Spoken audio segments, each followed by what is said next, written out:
প্রশংসা আল্লাহর আদায় করা হলো, নবীর উপরে দরুদও পড়লাম। তবে একটি কথা আপনাদের বলছি, আজকে যে উদ্দেশ্য প্রোগ্রাম, উদ্দেশ্যটা কি যেন বলেন তো? আকিকাটা আমাকেও বলা হয়েছে আকিকাটা মেইন। তো কারবালার ইতিহাস আপনারা শুনলেন, হয়তো জুমাতেও শুনেছেন। আকিকার উপরে কিছু কথা আমাদের বলা এবং শোনা দরকার আছে না নাই? তো যেই উদ্দেশ্যে প্রোগ্রাম, উদ্দেশ্য যদি হাসিল না হয় সমস্যা না? কি বলেন আপনারা? এই জন্য আমি আকিকার উপরে, সন্তানের উপরে মা বাবার কর্তব্য কি, এর উপরে আজকে কথা বলবো ইনশা।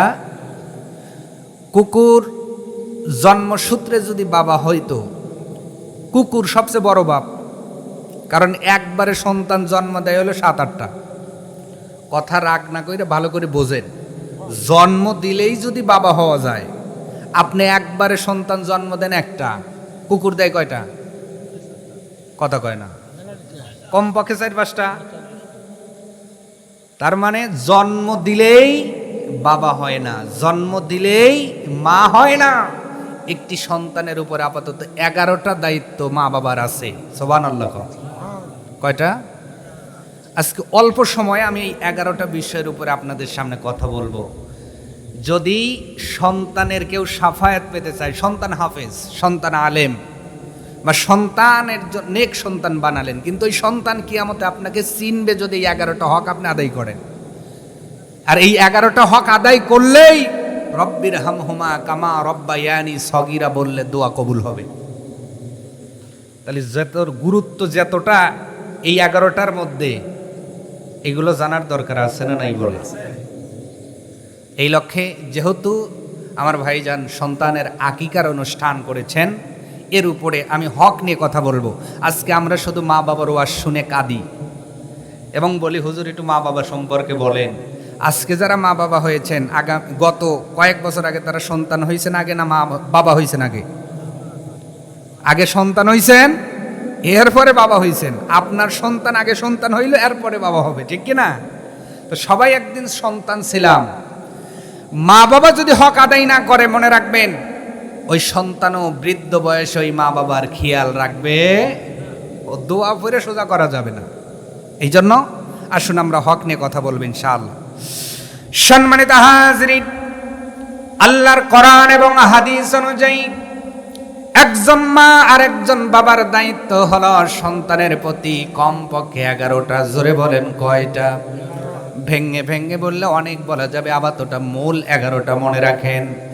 1 নাম্বার মা বাবার দায়িত্ব, সহিহ তিরমিজির বর্ণনায় আল্লাহর নবী আখিরি জামানার পয়গম্বর রাসূল আরবি সাল্লাল্লাহু আলাইহি ওয়াসাল্লাম বলেন, মা বাবা হওয়ার পরে 1ম নাম্বার দায়িত্ব হলো ওই সন্তানের ডান কানে আজান দেওয়া এবং বাম কানের মধ্যে ইকামত দেওয়া। সুবহানাল্লাহ। 1ম দায়িত্ব কি? ডান কানে আজান, বাম কানে। কিন্তু আজকে সিজারের ঠেলায় এটার এখন নাই। কথা কন, খুব ভালো করে বুঝবেন। সন্তান জন্ম গ্রহণ করে উল্লাপাড়া বেঙ্গলে, সন্তান জন্ম গ্রহণ করে কেয়ারে কেয়ায়, সন্তান জন্ম গ্রহণ করে জননী হাসপাতালে, তামিম হাসপাতালে, আমার হাসপাতালে। সন্তান ডেলিভারি হলো ডেলিভারি হাসপাতালে অথবা চক্ষু হাসপাতালে, কিন্তু বাবা এখনো কিন্তু আপনার এই সরবাট বেড়ার মধ্যে আছে।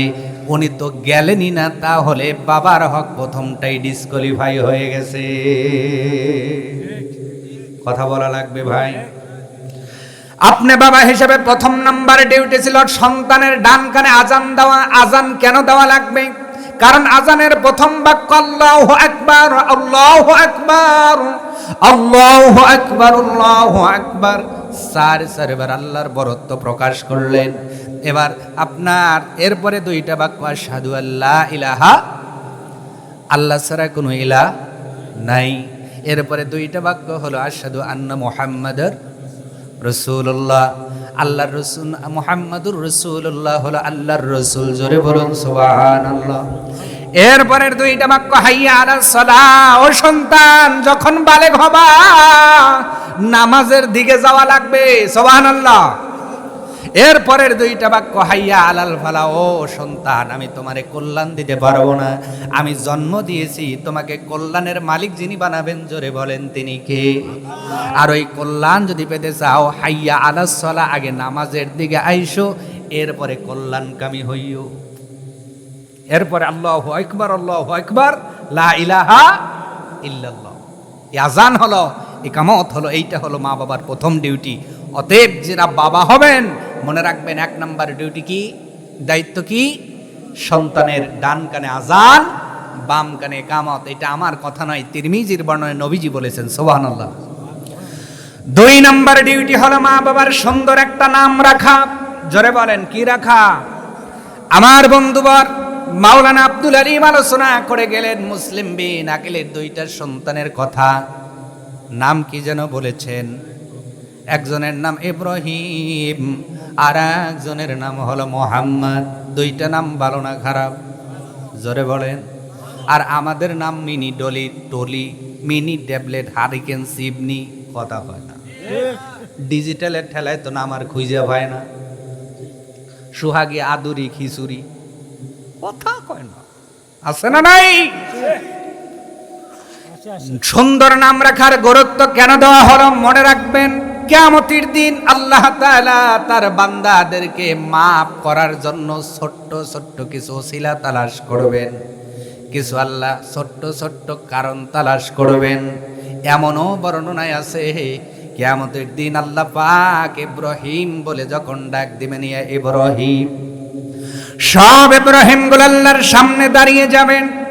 আল্লাহ রাব্বুল আলামিন বলবে, ও মানব মণ্ডলী, আমি তো আমার খলিল ইব্রাহিমকে ডেকেছি, তোমরা সকলেই কেন হাজির হয়েছ? ওই দিন তারা বলবে, আল্লাহ আপনি তো ইব্রাহিম খলিল বলে ডাক দেন নাই, শুধু ইব্রাহিম বলে ডাক দিয়েছেন, আমরা মনে করেছি আমাদের ডেকেছেন। আল্লাহ পাক হয়তো ওই দিন বলবে, যাও যাও, আমার খলিলের সঙ্গে নাম মিলিয়ে রাখার কারণে আমি আল্লাহ তোদের আজকে মাফ করে দিলাম। আল্লাহ এই দিন মারিয়াম বলে ডাক দিবেন, ও মারিয়াম, দুনিয়ার সব মারিয়াম হাজির, আল্লাহু আকবার।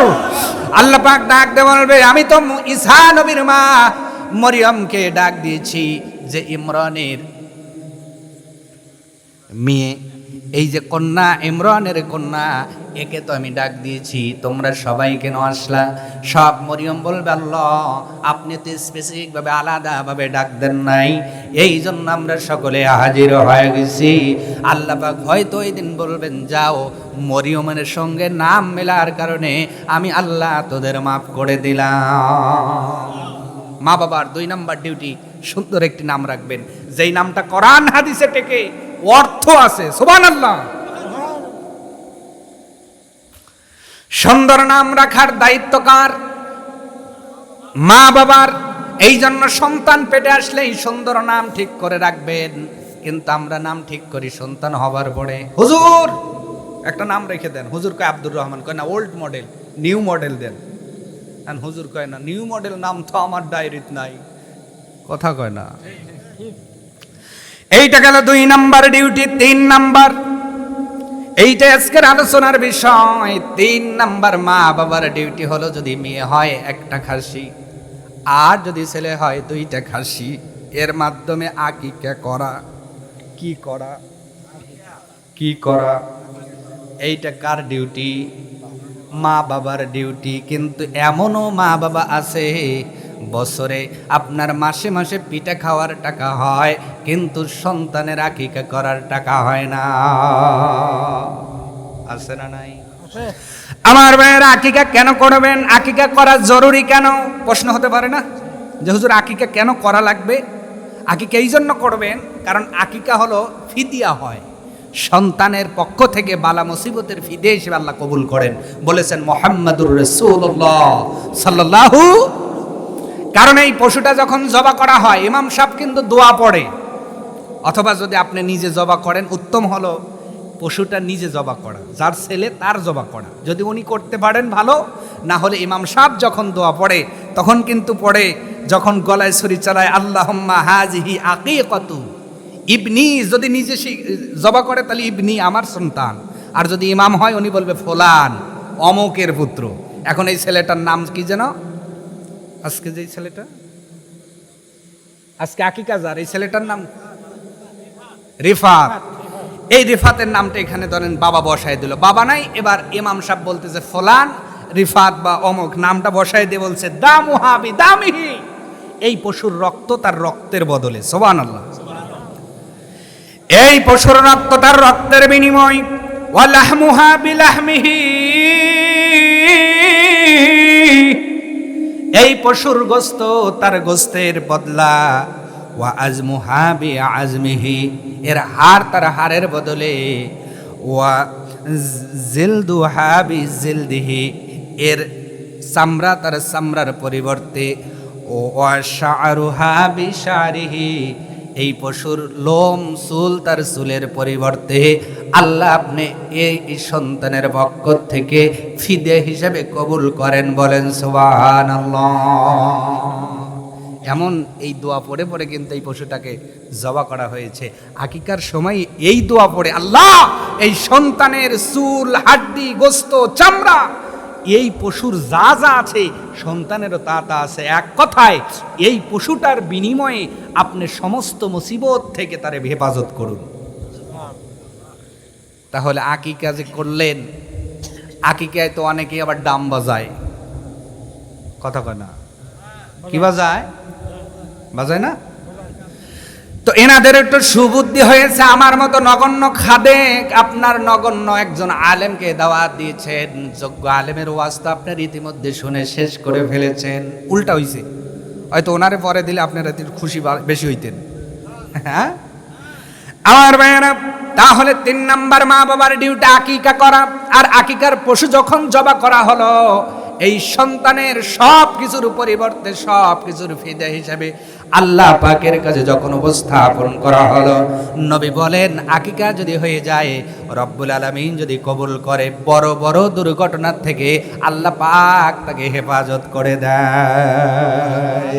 শুধু তাই নয়, কিয়ামতের দিন জাহান্নামের আগুন থেকেও আল্লাহ পাক তাকে রক্ষা করে দিবে।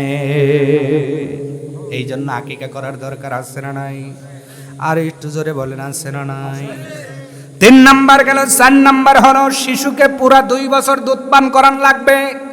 এটা 4 নাম্বার, এটা হলো মায়ের ডিউটি। দুধ পান করায় কে? এর দলিল আছে না? 31 নাম্বার সূরা লোকমান 14 নাম্বার আয়াতের মাঝের অংশ আল্লাহ দিয়েছেন, অফিসালুহু ফি আমাইন, মায়ের ডিউটি হলো কমপক্ষে 2 বছর বুকের দুধ পান করানো। কিন্তু এখন শরীর নষ্ট হয়ে যাবে, এই জন্য আর বুকের দুধ খাওয়ায় না, খাওয়ায় লিকুইড। হ্যাঁ, কথা না বললে আমি মোনাজাত দেব, আছে না? মনে রাখবেন, এইটা শুধু খাবার নয়। আল্লাহর নবী বলছেন, আমার উম্মত, একটা মা যখন বুক থেকে দুধ পান করে, সন্তান যখন বারে বারে চুষে চুষে দুধগুলো ভক্ষণ করে, ওই আয়াতের ব্যাখ্যার মধ্যে লেখা হলো, 2টা বছর যদি কোনো মা সুস্থ শরীরে দুধ পান করায়, কমপক্ষে 70 মণ দুধ আল্লাহ পাক ওই সন্তানটারে পান করায়া দেয়। মায়ের এক ধার দুধের দাম, কাটিয়া গায়ের চাম, পাপোশ বানালেও শোধ হবে। 70 মণ দুধ পান করা হলো। মেডিকেল সায়েন্স বলছে এইটা শুধু খাবার নয়, এই খাবারের মধ্যে আল্লাহ সব রোগের ঔষধ দিয়েছেন। যেই সন্তান যত বেশি মায়ের বুকের দুধ পান করবে, ওই সন্তান ভবিষ্যতে তত কম অসুস্থ হবে। আর যে যত দুধ না খাইব, শরীর চলবো না, শুধু ডাক্তার বাড়িতে ছোটা লাগবে। কথা বলে না? এমন ফাঁকিবাজ মা এলাকায় আছে না নাই? দুধ, বুকের দুধ খাওয়াবে না, স্বামীকে খালি বলবে কোটের দুধ। কিসের দুধ? এই কোটের দুধ খাওয়াইয়া স্বামীর টাকাও নষ্ট, সন্তানেরও কষ্ট, বারে বারে গ্যাস হয়। কথা কর। এই জন্য আমার মায়েরা, বোনেরা, যাদের সন্তান হয়েছে, সন্তানকে লিকুইড দুধ দেওয়া যাবে না, বুকের দুধ খাওয়াবেন। কারণ নবী এ কথাও বলেছেন, যেই মা যত বেশি বুকের দুধ পান করাবে, ওই সন্তান মায়ের প্রতি ততই মহাব্বত দেখাবে। যেই সন্তানকে দুধ পান করানো হবে না, ভবিষ্যতে সন্তান গার ধরে বৃদ্ধ আশ্রমে রেখে দিবে। ক্লিয়ার বোঝা যায়? এই জন্য গ্রামের বাপ মা বৃদ্ধাশ্রমে কম যায়, শহরের গুলো বেশি যায়, কারণ শহরের গুলোই তো এই বডি ঠিক রাখে, ঠিক কিনা? মনে রাখবেন 4 নাম্বার ডিউটি 2 বছর কমপক্ষে, অন্য আয়াত আল্লাহ পাক বলছেন 2.5 বছর, তাহলে কমপক্ষে 2 বছর, ঊর্ধ্বে 2.5 বছর বুকের দুধ পান করানো, এটা মায়ের ডিউটি। সুবহানাল্লাহ। 5 নাম্বার সন্তানের লালন পালন ও ব্যয়ভার বহন করা। তিরমিজির বর্ণনা, আল্লাহর নবী বলছেন, তোমাকে আল্লাহ পাক সন্তান দান করলো, এই সন্তানের ব্যয়ভার বহন করা লাগবে তোমার। তুমি পাট বেচো, তুমি কৃষক হও, তুমি ব্যান চালাও, তুমি ব্যাংকার হও, তুমি যাই করো, টিচার হও, শিক্ষক হও, পৃথিবীর জমিনে যা হও না কেন, এই যে তোমার ইনকাম, এই ইনকাম দিয়া তোমার সন্তানের ব্যয়ভার সঠিকভাবে বহন করা লাগবে। 5 নাম্বারের মধ্যে ডিউটি যদি মা বাবা আদায় না করে, ওই মা বাবার জন্য সন্তানের দোয়া কবুল হবে না। আজকে তো অনেকেই কথা কিছু হলেই কয় আমার বাড়িতে না বাড়ি কর, কথা কয় না। আবার কোনো মতো এসএসসি পাস করছে ছেলেটা বা ইন্টার পাস করছে, অনেক বাপ কয় বাপ আর পারতেছি না বাবা, এবার তুই রাস্তা তুই দেখ। তার মানে একটা ইন্টার পাস ছেলে কি করবে, বাধ্য হয়ে ছেলেটা নাই হোটেলে কাজ নাই, না হলে কোনো কোম্পানিতে জব নেই, আর তার লেখাপড়া ভালো হয়, এরকম বাবা আছে না নাই? ব্যয়ভার বহন করতে হবে ভাইয়েরা। 6 নাম্বার হলো, আল্লাহর নবী বলছেন যদি কন্যা সন্তান হয় তার দিকে আরো বেশি মনোযোগ দিতে হবে। সুবহানাল্লাহ বলবো না? কিন্তু আজকে আমাদের সমাজ হলো উল্টো, যদি ছেলে হয় মিষ্টি খাওয়াই, মেয়ে হলে মুখটা এত সুকার সুকা কিনতে গেলেও দোকানদার বলে ভাই আমার সুকার চেয়ে আপনার মুখই বেশি সুকা, কথা কয় না। অথচ নবী বলছেন 6 নাম্বার ডিউটি হলো কন্যা সন্তানের প্রতি বেশি যত্নবান হও, কারণ তোমাকে যদি আল্লাহ 3টা সন্তান কন্যা সন্তান দান করে, আর ওই সন্তান কন্যাদেরকে যদি তুমি সঠিকভাবে বড় করে যদি সঠিক ঘরে বিয়ে দিতে পারো, আল্লাহ তোমাকে 3টা জান্নাতের মালিক বানায় দিবে। এই জন্য 6 নাম্বার দায়িত্ব হলো, এটা মুসলিম শরীফে হাদিসের মধ্যে নবী বলছেন কন্যাদের প্রতি অবহেলা করা যাবে না। মেয়ে হয়েছে, তোমার কন্যা হয়েছে, তাদের প্রতি অবহেলা করা যাবে। 7 নাম্বার হলো ধর্ম শিখানো। কি শিখানো? দ্বীনি জ্ঞান। দ্বীনি জ্ঞান কিসের জ্ঞান? তলাবুল ইলম ফারিদাতুন আলা কুল্লি মুসলিম। নবী বলছেন প্রত্যেকটা মুসলমান নর নারীর উপরে জ্ঞান অন্বেষণ করা ফরজ। এর ব্যাখ্যায় আল্লামা ইবনে কাইয়ুম জাওজিয়া বলেছেন কমপক্ষে 5 শ্রেণীর জ্ঞান তোমার সন্তানকে তোমাকে শিখাতেই হবে, শিখাতেই হবে, শিখাতেই হবে, অন্যথায় তুমি সঠিক বাবা মা হতে পারবা। সম্মানিত হাজিরিন, 7 নাম্বার চলে গেল, কষ্ট হচ্ছে আপনাদের। 8 নাম্বার সন্তানদের সঙ্গে সুন্দর ব্যবহার করা, এটাও মা বাবার ডিউটি। কি ব্যবহার করা বলেন তো? সন্তানের সাথে ভালো ব্যবহার করবেন, খারাপ ব্যবহার করবেন না। আজকে অনেক বাবা আছে মায়ের প্রতি রাগ হয়, ওই রাগটা সন্তানের উপর খাটায়, মুখে বলে, যা বলা যায় তাও বলে, যা বলা যায় না তাও বলে, কথা বলেন। এমন বাবা আছে না? আপনি যে মুখটা খারাপ করলেন, মনে রাখবেন আপনার থেকেইও শিখবে। আপনি যত যাই বলেন 2 বছর বলে দেখবেন ওই সন্তান ওইটাই রিপিট দিচ্ছে, ঠিক কিনা? সন্তানকে চুমো দিবেন, কোলে নিবেন, ভালো আদব কায়দা শিখাবেন, হাত ধরে বাজারে নিবেন, হাত ধরে মসজিদে নিবেন, তাকে সালাম আপনি দিবেন, একদিন দেখবেন ও আপনাকে সালাম দিবে। সুবহানাল্লাহ। হাদিস থেকে শোনাচ্ছি, বুখারীর বর্ণনায় আল্লাহর নবীর একজন সাহাবী আকবা বিন হারিস রাদিয়াল্লাহু তাআলা আনহু উপস্থিত। আল্লাহর নবী একদিন মসজিদে নববীর মধ্যে ইমাম হোসেনকে চুমা দিয়েছেন, বলেন সুবহানাল্লাহ। যেই হোসেন কারবালায় শাহাদাত বরণ করেছেন, এই হোসেনের গালে চুমা দিয়েছেন। আপনার আকবা বিন হারিস বলছেন, ইয়া রাসূলুল্লাহ, আমার 10টা সন্তান, এখনো পর্যন্ত একটা সন্তানকেও আমি চুমা দেই নাই। আল্লাহর নবী ডাক দিয়ে বলছেন, আকবা ইবনে হারিস তুমি শোনো, যে ব্যক্তি অন্যের উপরে মানে বাবার সন্তানের উপরে রহম করে না, আমার আল্লাহও তার উপরে রহম করবে না। এই জন্য করুণা করবেন, স্নেহ করবেন, ভালোবাসবেন, আদর করবেন। সুবহানাল্লাহ। 9 নাম্বার বলবো কয়টা? 11টা। আমি কিন্তু খুব শর্টে বলছি, আপনাদের যেন কষ্ট না হয়। সব সন্তানের প্রতি সমান আচরণ করা। কি করা? কিন্তু আজকে দেখবেন যদি 3টা ছেলে থাকে, ছোটটারে বেশি ভালোবাসে, কোনো বাপ মারে মেজোটারে বেশি ভালোবাসে, কোনো বাবা মা আছে বড়টারে বেশি ভালোবাসে, অন্যগুলারে আর ওইভাবে বাসে না। কিন্তু 9 নাম্বার আপনার ডিউটি হলো সব সন্তানের প্রতি একরকম আচরণ হবে। আপনি যখন সম্পদ বন্টন করবেন, আপনার প্রত্যেকটা সন্তানের হক পাই টু পাই বুঝিয়ে দিবেন। কখনোই মেয়ের হক ছেলেকে লিখে দেওয়া যাবে। আমাদের দেশে এমনও হাজি আছে যারা মেয়ের হক ছেলেকে লিখে দিয়ে তারপরে হজে যায়। কয় বাপ আইগিয়া আগে শেষটারি করে দেয়। আল্লাহ কয় তুই আমার ঘরে নামাজ কেন, কিয়ামত পর্যন্ত পড়লেও কবুল হবে না। কারণ একটা আল্লাহর হক আর একটা বান্দার হক। হকুল্লাহি হকুল ইবাদ। বান্দার হক নষ্ট করে আল্লাহর ইবাদত করলে ওই ইবাদত কখনোই কবুল হবে। 10 নম্বর, বিয়ের উপযুক্ত হইলে বিয়ের ব্যবস্থা করা। সুবহানাল্লাহ। কিন্তু আজকে আমাদের দেশের বিয়া হলে হুজুর নিজের পায়ে দাঁড়ায় নাই, কার উপর দাঁড়ায় নাই। তা আমি কই আপনার ছেলেকে আপনার পায়ের উপর দাঁড়িয়ে আছে? কয় না, ওর পায়ের উপরে হুজুর। এর কারণ হলো আমি বুঝাচ্ছি, আমার ছেলে চাকরি পায় নাই। মনে রাখবেন, ইসলাম চাকরির সাথে বিয়ের কোনো সম্পর্ক নাই। আচ্ছা বলেন, একটা ছেলে চাকরি পেতে যদি 40 বছর হয়, ও বিয়ে করবে কখন, ছেলে হবে কখন? কবরে গেলে দেওয়া লাগবে না? কথা কয় না। যদিও আপনাকে হাসির কথা বলেছি, কিন্তু এটাই বাস্তব, ঠিক কিনা বলেন?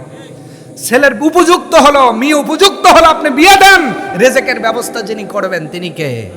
জোরে বলেন, তিনি কে? রিজিকের ভারটা আপনাকে আপনার উপরে দেয় নাই। রিজিকের ভার আল্লাহ নিয়েছেন বলেই তার নাম হলো রাজ্জাক। সুবহানাল্লাহ। আপনার ছেলে চাকরি পায় নাই, ব্যবসার একটা ব্যবস্থা করে দেন, একটা দোকান করে দেন, একটা হয়তো দেখেন তার মেধায় কি কুলায়, এইটা করে দেন। কিন্তু উপযুক্ত হওয়ার পরে এই ছেলেকে বিয়ে না দিলে যদি কোনো বেড়া খামসায়, ওই গুনাহ দাউসের গুনাহ নিয়ে আপনার কবরে যাওয়া লাগবে। কষ্ট হলো না তো? হচ্ছে কিছু কষ্ট। আমি কিন্তু আমার আব্দুল আলিম ভাইয়ের মতো অত ভালো করে বলতে পারি না। আমি যা বলি কিছু হক কথা বলি। কষ্ট হয় আপনাদের? 10 নাম্বার চলে গেল। শেষ নাম্বার বলছি, একজন মা বাবা হওয়ার পরে তার ডিউটি হলো সন্তানদেরকে সুন্দর সুন্দর উপদেশ দেওয়া। আওয়াজ তুলে বলা যাবে কি সুবহানাল্লাহ? সুন্দর সুন্দর ওসিয়ত করবেন, নসিহত করবেন, উপদেশ দেবেন। আব্বা অহংকার করো না, আব্বা হিংসা করো না, আব্বা সালামটা দিও, মানুষের কাছে মুখটা ফিরায় নিও না, বাপরে মানুষকে ছোট করে দেখো না। এই যে কিছু নৈতিক শিক্ষা, এটা আপনাকে দিতে হবে উপদেশের মাধ্যমে। সুবহানাল্লাহ। কিন্তু আজকে আমরা উপদেশ দেই, মায়ের খায় আসবি না, মায়ের দিয়ে আসবি। উপদেশ কি দেই? মায়ের খাবি না, মায়ের দিবি। দেখবেন ওর মায়ের হাত এমন ওটা উঠছে, 2 বছর পরে বাপে কি দিয়ে ফেরিয়া লাইছে। কথা ভুল বললাম মনে হয়? এই নজির আপনাদের এই চরবাট বেড়ায় নাই? আছে? মায়েরটা শিখায়েন না, নম্র হতে শিখান। এবার আছেন এই সদ উপদেশের ব্যাপারে আজকের আলোচনা শেষ হবে ইনশাআল্লাহ। আল্লাহর কোরআন থেকে বলবো, সূরা লোকমানের 13 নম্বর আয়াত আল্লাহ পাক লোকমান হাকিম তার ছেলেকে ওসিয়ত করতেছেন। وَإِذْ قَالَ لُقْمَانُ لِابْنِهِ وَهُوَ يَعِظُهُ يَا بُنَيَّ لَا تُشْرِكْ বিল্লাহ। কি চমৎকার উপদেশ লোকমান হাকিম তার সন্তানকে করেছেন। 1 নাম্বার ওসিয়ত করতেছেন, ওয়াজ করতেছেন। ইয়াইযুহু, তার সন্তানকে ওয়াজ করে শোনাচ্ছেন, আমার সন্তান তুমি শোনো, লা তুশরিক বিল্লাহ, আল্লাহর সাথে কখনো শিরক করবা না। ইন্নাশ শিরকা লাযুলমুন আযীম, নিশ্চয়ই শিরক হলো সবচেয়ে বড় জুলুম। জোরে বলুন আল্লাহু আকবার। 1 নম্বর উপদেশ দিলেন। তাহলে বাবা হিসেবে আপনার উপদেশ দেওয়া লাগবে আগে সন্তানকে শিরকের উপদেশ। ও বাবা, শিরক করা যাবে না, আল্লাহর সাথে অংশীদার করা যাবে না, এমন কোনো কথাও বলা যাবে না, কাজও করা যাবে না যেই কাজের কারণে শিরক হয়, কথার কারণে শিরক হয়। এই শিরকের উপদেশ দেওয়ার দরকার আছে না নাই? আস্তে বলবেন না, জোরে বলুন আছে না নাই?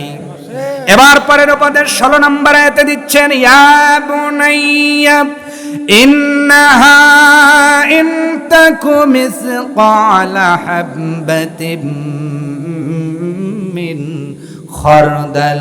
ও আমার পুত্র, তুমি শোনো, অন্যায় করে পার পাওয়া যাবে না। যদি তুমি এতটুকু সামান্য অপরাধ করো, আর এই অপরাধ একদম যদি সরিষা দানার 70 ভাগের 1 ভাগ হয়, এমন গুনাহও যদি তুমি করো, আল্লাহ পাক সেটা নিয়ে আসবেন ফাতাকু কুন ফি সাকরাতিন।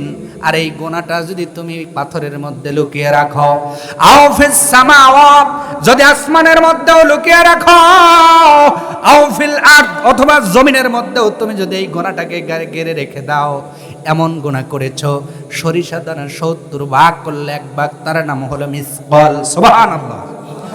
এত ক্ষুদ্র গোনা করে তুমি যদি পাথরের মধ্যে আটকায় রাখো, অথবা আসমানের মধ্যে উড়াইয়া দাও, কিংবা জমিনের মধ্যে দাবায় দাও, লোকমান হাকিম বলছেন ইয়াতি বিহাল্লাহ, অবশ্যই আল্লাহ পাক কিয়ামতের দিন তোমার সামনে সেই গোনাটা হাজির করে দেবে। কি চমৎকার উপদেশ সন্তানকে দিচ্ছে। বাপরে, তুমি মনে করো না গোনা করে তুমি মাপ পাবে, গোনা করে তুমি নাজাত পাবে, স্যার বাবা মনে রেখে দিও, তোমার গোনাকে আইডেন্টিফাই করার জন্য কিরামান কাতিবিনা ইয়ালামুনা মা তাফআলুন, অল টাইম তোমার আমল নামাকে ভিডিও রেকর্ড করা হচ্ছে। সুবহানাল্লাহ। ইন্নাল্লাহা লাতীফুন খাবীর,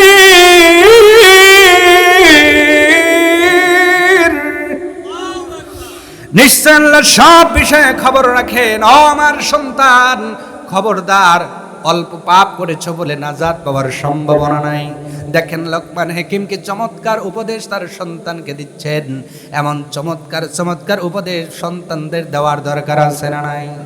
যদি কোনো সন্তানের কলিজার মধ্যে এই ভয় আপনি ঢুকায় দিতে পারেন, গোনা যত অল্পই হোক আল্লাহ পাক সেটা হাজির করবেন। ওই সন্তান গোনা করার পূর্বে, সিগারেট খাওয়ার পূর্বে, গাঞ্জা খাওয়ার পূর্বে, তাস খেলার পূর্বে, জুয়া খেলার পূর্বে, আপনাকে গালি দেওয়ার পূর্বে 2 বার ভাববে। জোরে বলেন ঠিক কিনা? এই ভয়টা ঢুকিয়ে দেওয়ার দরকার আছে না নাই? এটা কোরআন দিয়ে দিবেন, সূরার নাম সূরা লোকমান, আয়াত নাম্বার 16। এরপরে আয়াত আল্লাহ পাকের বান্দা লোকমান হাকিম তার সন্তানকে উপদেশ করতেছেন, ইয়া বুনাইয়া আকিমিস সালাহ, নামাজ কায়েম করো। সুবহানাল্লাহ। কি সুন্দর বাবা সন্তানটারে নামাজ কায়েমের উপদেশ দেয়, আর আমরা উপদেশ দেই, বেটা তুই চুপ থাক, তোর হাজাম দিয়ে একটা গরু মারিয়া 10টা বক্স বাজাবো, তোর সব ফুবু আর খালা ঘরে দাওয়াত দেব, আমিও লাজবো, তোর খালারাও লাজবে। কথা কয় না। এই তো আমাদের উপদেশ। এই জন্য সন্তান মানুষ হয়, মনে রাখবেন, কাদামাটি যত সময় শক্ত না হয় তত সময় যেভাবেই আকৃতি দেন, ওইভাবেই একবার শক্ত হয়ে গেলে ও ভাঙা ছাড়া কুন্দু বুদ্ধি। আপনার সন্তান যতদিন না বালেক ততদিন কাদামাটি, ওরে যেভাবে লাগাবেন ওইভাবেই লাগবে। একবার যদি বালেগ হয়ে যায়, বুঝমান হয়ে যায়, ওকে ভেঙে ফেলতে হবে, অন্যথায় ওকে কিন্তু মানানো যাবে না। আজকে অনেক মা বাবা ছোট্টবেলায় উপদেশ দেয় না, এই দায়িত্বগুলো পালন করে না, বড় হয়ে যখন মাদ্রাসায় যেতে চায় না, তখন হুজুরের কাছে এসে দোয়া চায়, হুজুর দোয়া করেন। ঠিক কিনা বলেন? এই জন্য শক্ত হয়ে যাওয়ার পরে দোয়া করে লাভ নাই, কাদা মাটি থাকতে দোয়া করা লাগবে এবং সৎ উপদেশ দেওয়া লাগবে। লোকমান হাকিম কত সুন্দর উপদেশ দিয়ে বলছেন, ও বাবা শুনে রাখো, দুনিয়ার ময়দানে যা করো তা করো, নামাজ ছাড়া কোনো উপায় নাই। কারণ মুসলমানের কবরে যাওয়ার পরে, হাসরে ওঠার পরে, কিয়ামতের দিন আল্লাহ পাক 5টা প্রশ্ন করবেন। তার মধ্যে প্রথম নাম্বার প্রশ্ন, বান্দা বান্দি তুমি দুনিয়ার ময়দানে নামাজ আদায় করেছো কিনা? সাবিয়ামল দিবে তোমায় ফাঁকি, রোজ হাসরে প্রথম প্রশ্ন, নামাজ পড়েছ নাকি? নামাজ সারা সাবিয়ামল দিবে তোমায় ফাঁকি, প্রথম হিসাব হবে নামাজ, হাদিসে তেরা নামাজ সারা রোজ হাসরে নেই কোনো উপায়, প্রাণ খুলে বলা যাবে কি আল্লাহু আকবার। কিয়ামতের দিনে এক নাম্বার প্রশ্ন আল্লাহ পাক আসামের কাঠগড়ায় দাঁড় করা বলবে, ও বান্দা বান্দি, আমি আল্লাহ তোরে সৃষ্টি করেছি, হায়াত দিয়েছিলাম, আমি আল্লাহ তোরে রিজিকের ব্যবস্থা করেছিলাম, আমি আল্লাহ তোমার সন্তান দিয়ে পরিবার পূর্ণ করেছিলাম। ও বান্দা, আমার জমিনে হায়াত পেয়ে, আমার দেওয়া রিজিক পেয়ে কয় ওয়াক্ত নামাজ পড়েছো, এর হিসাব দিয়ে পরে জান্নাতে চলে যাও। নামাজের দরকার আছে না নাই? এই জন্য নিজে পড়বেন, সন্তানকে পড়াবেন, এই জন্য আকিমিস সালাহ দেওয়া হলো। শুধু নিজে পড়লে নাজাত নাই, নিজে পড়া লাগবে, আহলে বায়াতদের পড়ার উপদেশ দেওয়া লাগবে, নিজে পড়া লাগবে, সমাজের মধ্যে তাগিদ দেওয়া লাগবে। এই জন্য লোকমান হাকিম বলছেন, ইয়া বুনাইয়া আকিমিস সালাতা ওয়া'মুর বিল মা'রুফি ওয়ানহা আনিল মুনকার ওয়াসবির আলা মা আসাবাক। ও আমার সন্তান শোনো, নামাজ কায়েম করো, সৎ কাজের আদেশ দিবা, অন্যায় কাজের বিরোধিতা করবা। আর তোমার উপরে যখন কোনো মুসিবত নেমে আসবে, অবশ্যই ওই সময় তুমি একজনের উপর ধৈর্য ধারণ করবে, আওয়াজ তুলে বলতে হবে তিনি কে। সন্তানকে ধৈর্যের উপদেশ দেওয়ার দরকার আছে না নাই? আজকে ধৈর্য আছে যার ইমান আছে তার, ধৈর্য নাই যার ইমান নাই তার। আজকে দেখবেন অনেক বাবারও ধৈর্য নাই, সন্তানের ধৈর্য নাই। কারণ উনি কি উপদেশ দিবে, উনি তো ধৈর্যের ওয়াজ জানে। এই জন্য ধৈর্য ধারণ করার উপদেশ দিবেন। ইন্না যালিকা মিন আজমিল উমুর।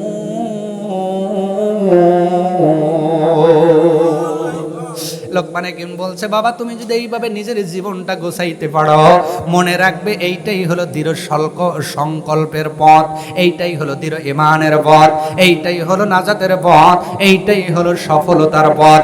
আওয়াজ তুলে কি একবার বলা যাবে মারহাবা? সন্তানকে ধৈর্যের নসিহত করেন, আপনার উপরেও রাগ করবে না, ধৈর্যশীল হবে। সংসারে একটু অন্যায় হলেও ও ধৈর্যশীল হবে। আজকে যদি বাবা একটা কথা বলে, সন্তান চেতে ওঠে, কারণ ওর কি নাই? বলেন কি নাই? ধৈর্য নাই। মার উপরে সেইটা ওঠে, আর কি নাই? ধৈর্য নাই। কারণ আমি ধৈর্যের উপদেশ সন্তানকে দিতে পারি। সম্মানিত হাজিরিন, এভাবে আরো দুইটা আয়াত 18-19 নম্বর আয়াতের মধ্যে লোকমান হাকিম সুন্দর সুন্দর উপদেশ দিয়েছেন। তার মধ্যে একটা হলো অহংকারের বিষয় উপদেশ দিয়েছেন। অহংকার আমিও করব না, সন্তানকে দ্বারাও করব না। এইভাবে পড়তে গেলে সময় চলে যাবে, আজকে রাত ওভার হয়ে যাবে। কারণ আপনারা দাওয়াত দিয়েছেন আজকে, আর মাত্র 24 মিনিট পরে কিন্তু ডেটটা চেঞ্জ হয়ে যাবে। ডেট চেঞ্জ হওয়ার পরে আমার উপরে কোনো হক থাকবে, দাবি থাকবে। এই জন্য নির্দিষ্ট সময়ের মধ্যে আমি কিন্তু আলোচনা গোছানোর চেষ্টা করতেছি। সম্মানিত ভাইরা, খুব ভালো করে বুঝবেন, লোকমান হাকিম সুন্দর সুন্দর ওসিয়ত করেছেন। এই জন্য তার ওসিয়তগুলো আল্লাহ মহাগ্রন্থ আল কোরআনুল কারিমার মধ্যে ইনক্লুড করে দিয়েছেন। এমন একজন বাবা হওয়ার দরকার আছে না নাই? এ সর্বাকবরের মুসলমানেরা, তারিখ ইবনে জারির আত-তাবারি, বিখ্যাত একটি আপনার ইতিহাসের কিতাব, আবু জাফর ইবনে আপনার তারিখ ইবনে জারির আত-তাবারি, তাফসিরে তাবারির যিনি লেখক, উনি একটা ইতিহাস গ্রন্থ লিখেছেন। ওই কিতাবের মধ্যে একটা ঘটনা আনলেন, বলবো কষ্ট হবে আপনাদের। কেমন উপদেশ লোকমান হাকিম তার সন্তানদের দিতেন। একদিন সব সন্তানদের আপনার ডেকে এনে ওসিয়ত করতেছেন, আব্বারে, বাজান আমার সোনা মনিরা, শোনো, তোমরা তো বড় হয়ে গেছো, দেখো আমি আল্লাহ দেওয়া হায়াত নেই জমিনের মধ্যে, মানুষকে রিসালাতের দাওয়াত দেই, একাত্মবাদের দাওয়াত দেই, মানুষদেরকে আল্লাহর পথে দাওয়াত দেই, দ্বীনের পথে দাওয়াত দেই, নামাজের পথে দাওয়াত দেই, সৎ পথে দাওয়াত দেই, অন্যায় থেকে তাদের বিরত রাখার চেষ্টা করি। আমার সন্তানেরা শোনো, আমি তোমাদের বাবা হই, আমার কলিজায় আশা তোমরাও এখন থেকে মানুষের মধ্যে এই নসিহাতগুলো প্রচার করবা। সবচাইতে ছোট্ট সন্তান যিনি ডাক দিয়ে বলছেন, আব্বা গো, ওই ভাইগুলো ওসিয়ত করুক, নসিহত করুক, ওয়াজ করুক, আমার দ্বারা ওয়াজ হবে না। আমাকে কিছু টাকা পয়সা দেন, আমি একটু ব্যবসা করতে চাই। টাকা দেন আব্বা, আমি ব্যবসা করব। ওই ওয়াজ নসিহত আমার দ্বারা হবে না। ছোট্ট সন্তান ডাক দিয়ে বলছেন, তারিখ ইবনে জারির আত-তাবারির মধ্যে লেখা হলো ঘটনাটি। এবার লোকমান হাকিম বলতেছেন, বাবারে আমার কাছে তো তোমাকে নগদ দেওয়ার মতো কোনো টাকা নাই, অর্থ নাই রে বাবা, তবে আমার এক বন্ধুর কাছে 3000 স্বর্ণ মুদ্রা পাই। কয় হাজার? যদি তুমি এই টাকাটা আনতে পারো, হয়তো তোমার ব্যবসায়িক কাজে সহযোগিতা হবে। ছেলে ডাক দে বলে, আব্বা পরিচয় দেন, রাস্তাঘাটের ঠিকানা দেন, বাড়ির পরিচয় দেন, আগামীকালই বের হয়ে যাব, টাকা নিয়ে এসে ব্যবসা করে আমি স্বাবলম্বী হব। লোকমান হাকিম ডাক দে বলল, ও বাবা, যতটা সহজ মনে করো তত সহজ নয় এই টাকা আনার জন্য। এর পূর্বেও আমি আপাতত 3 জন পরিচিত মানুষকে পাঠিয়েছিলাম, একজন মানুষও জীবিত অবস্থায় ফিরে আসে নাই। লোকমান হাকিমের ছোট্ট ছেলে আশ্চর্যিত হয়ে গেছে, টাকা আইতে যায় ফেরত আসবে না, এটা কেমন কথা? লোকমান হাকিম বলছে, আব্বারে টাকা 3000 সোনার টাকা বটে, কিন্তু এই রাস্তা কিন্তু সহজ নয়। মোড়ে মোড়ে রাস্তার আপনার সাইডে সাইডে বিপদ তোমার জন্য পেতে আনছে। আব্বারে ওখানে গেলে তোমাকে কিছু ওসিয়ত করি, শুনে নাও। ছোট্ট সন্তান ডাক দে বলো, আব্বা বলেন ওসিয়ত কি? লোকমান হাকিম ডাক দে বলছে, আমার বাবা মনে রাখবা, আমাদের এই গ্রাম পার হয়ে তুমি যেই রাস্তায় রওনা দিবা, এই রাস্তায় যেতে গেলে গ্রাম পার হলেই তুমি মরুভূমির মধ্যে চলে যাইবা। এই মরুভূমি এমন মরুভূমি রে, যেই মরুভূমির দুই পাশে কোনো লোকালয় নাই, কোনো পাশে কোনো গাছগাছরা নাই, কোনো সাইডে মাথা ছায়া দেওয়ার মতো কোনো গাছও নাই, পানিও নাই, খাবার দেওয়ার মতো কোনো ফলবান বৃক্ষও নাই। ও বাবা মনে রেখো, ওই মরুভূমির পথ অল্প নয়, কমপক্ষে 2 থেকে 3 দিনের পথ। এই 2-3 দিনের মধ্যে খাবার পানি না পাইলে একটা মানুষ মরুভূমির মধ্যেই মারা যাবে। সন্তানটা একদম, আব্বা গো বাঁচার কি কোনো পথ নাই, রক্ষা পাওয়ার কি কোনো পথ নাই? লোকমান হাকিম কি সুন্দরভাবে ওসিয়ত করে বলছে, আব্বা জান তুমি যদি এরকম মুসিবতে পড়ে যাও, ওই সময় যদি ওযু না থাকে, পবিত্র মাটি দিয়ে তৈমুম করে পবিত্রতা অর্জন করে 2 রাকাত সালাতুল হাজত নামাজের মধ্যে যদি দাঁড়ায় যাও, প্রথম রাকাতে সূরা ফাতিহার সঙ্গে সূরা কাফিরুন, দ্বিতীয় রাকাতে সূরা ফাতিহার সঙ্গে সূরা ইখলাস পড়বারে বাবা। এরপরে নামাজ শেষ করে যদি তুমি তাশাহুদ পড়া নামাজ শেষ করে হাতটা যদি মালিকের দরবারে তুলে দাও, আমি তোমার বাবা লোকমান হাকিম আমার যেন বিশ্বাস হয় সালাতুল হাজতের বিনিময়ে রব্বুল আলামিন মরুভূমির মধ্যে তোমার জন্য সাহায্যকারী হয়ে যাবে। আরো আসতে বলেন সুবহানাল্লাহ। মরুভূমির মধ্যে কেউ দেখে না, দেখে কে? মরুভূমিতেও কেউ থাকে না, থাকে কে? আল্লাহর সাহায্য কাছে না দূরে? হ্যাঁ কথা বলেন, কাছে না দূরে? এটা কি মুখের কথা না দলিল আছে? সূরার নাম সূরা বাকারা, আয়াত নাম্বার 214, একদম শেষে আল্লাহ পাক বলছেন, আলা ইন্না নাসরাল্লাহি কারীব।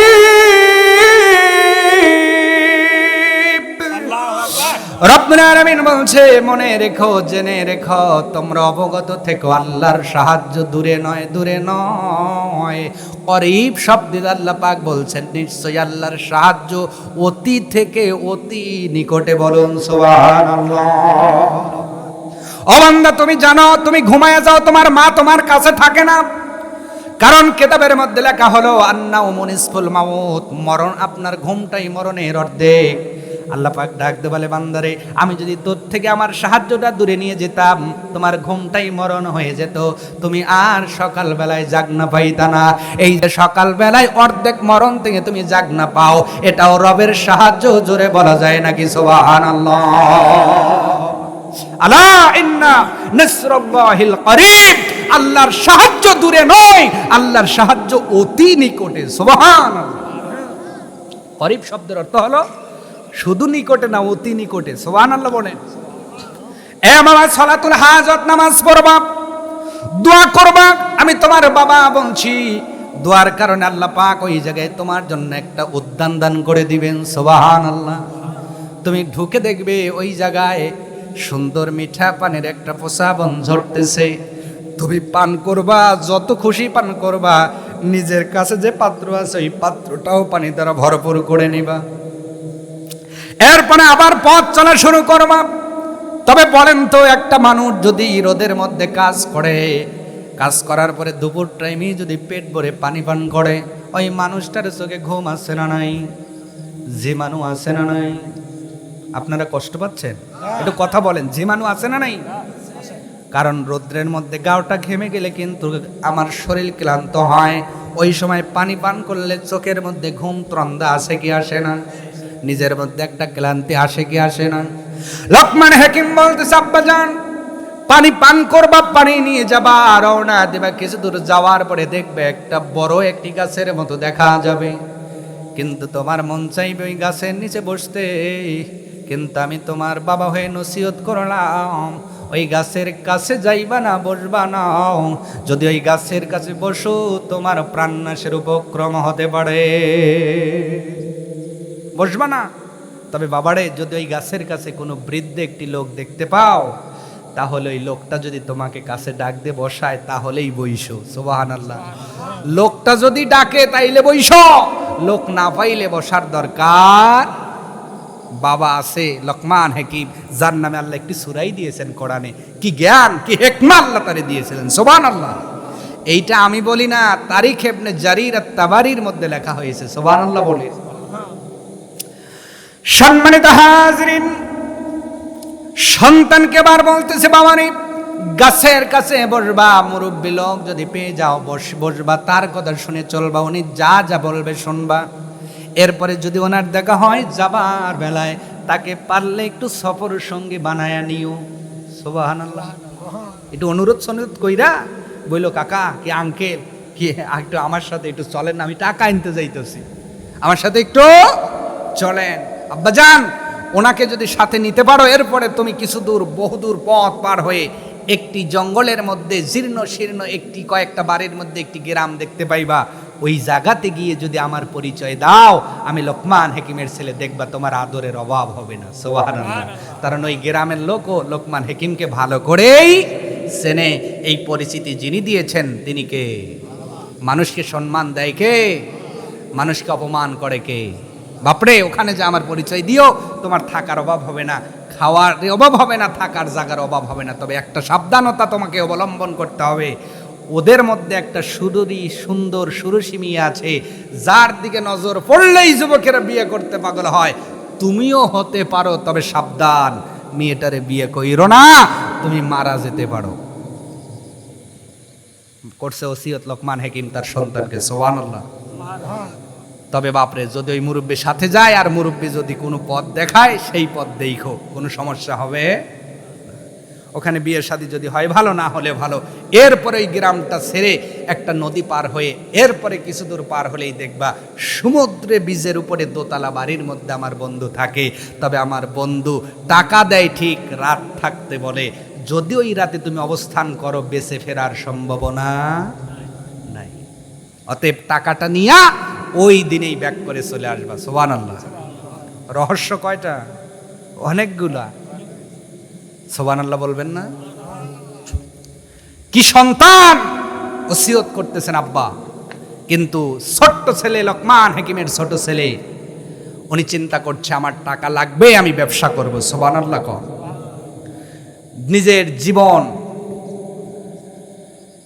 তুচ্ছ রেখে আল্লাহর উপর ভরসা করে পরের দিনেই উনি আল্লাহর নাম নিয়ে বিসমিল্লাহি তাওয়াক্কালতু আলাল্লাহ বলে বের হলেন। 3000 স্বর্ণ মুদ্রা আনবেন, ব্যবসা করে উনি লাভবান হবেন, নিজে স্বাবলম্বী হবেন, নিজে ব্যবসা করে একটু ধনী হওয়ার চেষ্টা করবেন। সুবহানাল্লাহ।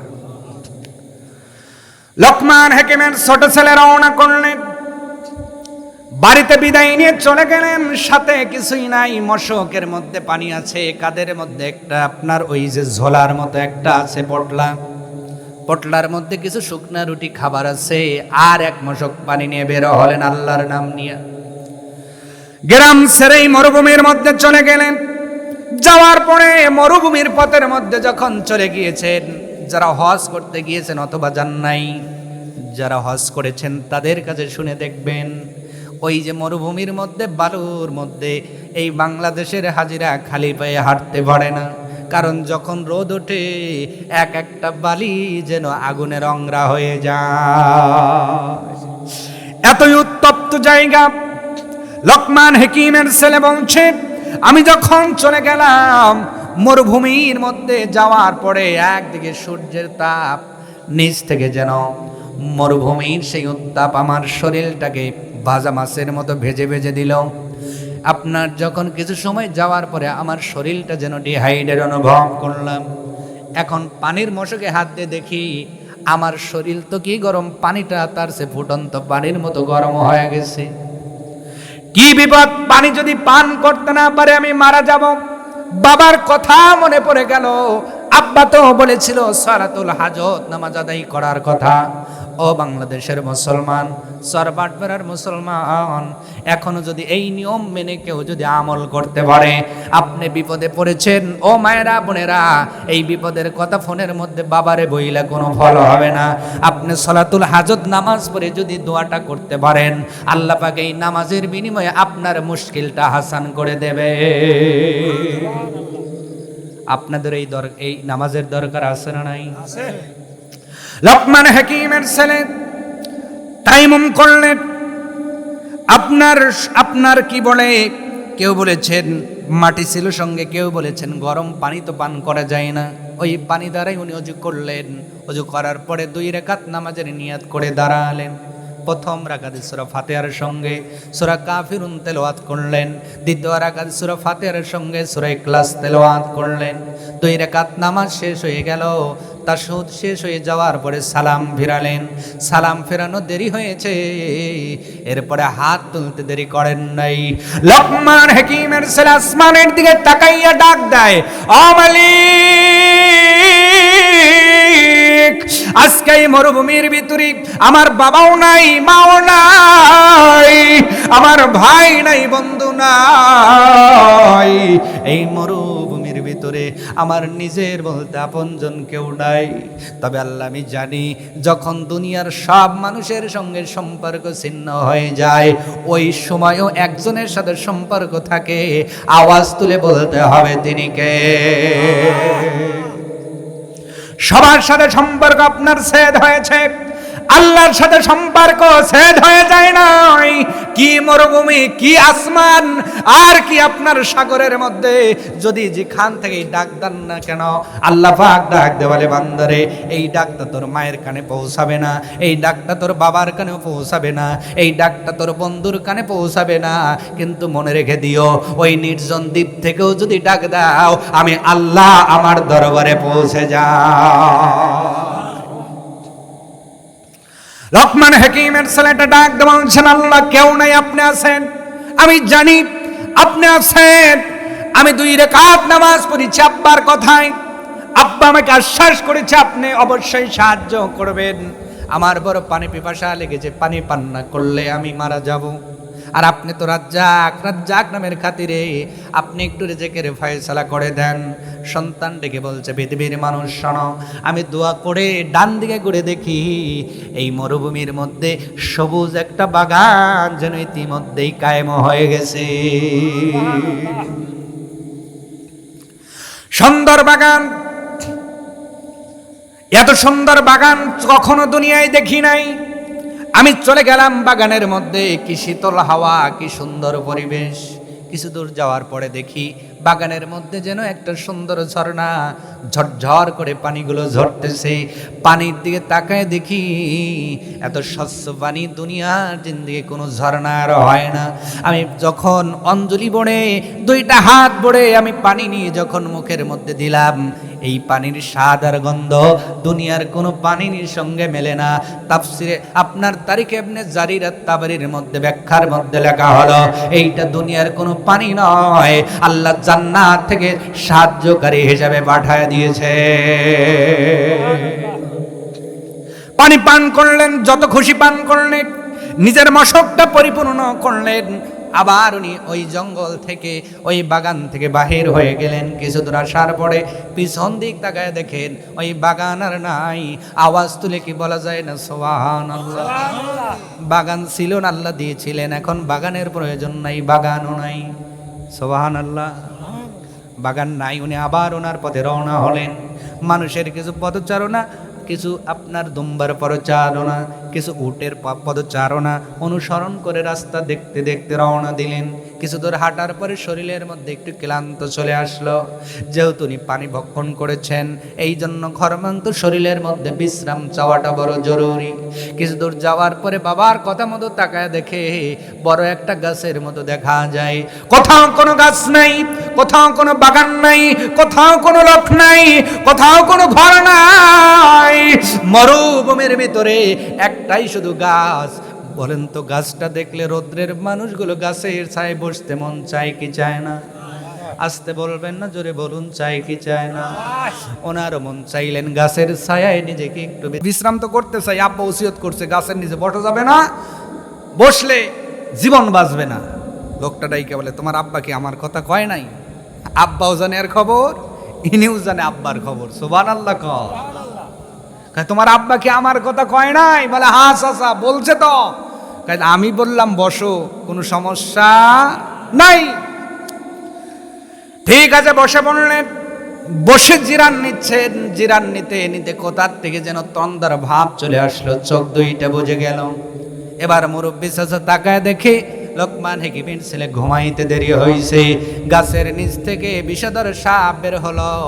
গাছ দিয়ে বয়ে ওইটা লোকমান হাকিমের ছেলের কপালের মধ্যে একটা সবল মেরেছে। মুহূর্তের ভিতরে আপনার ওনার ছেলের সেই চেহারাটা নীল বর্ণ হয়ে যাচ্ছে।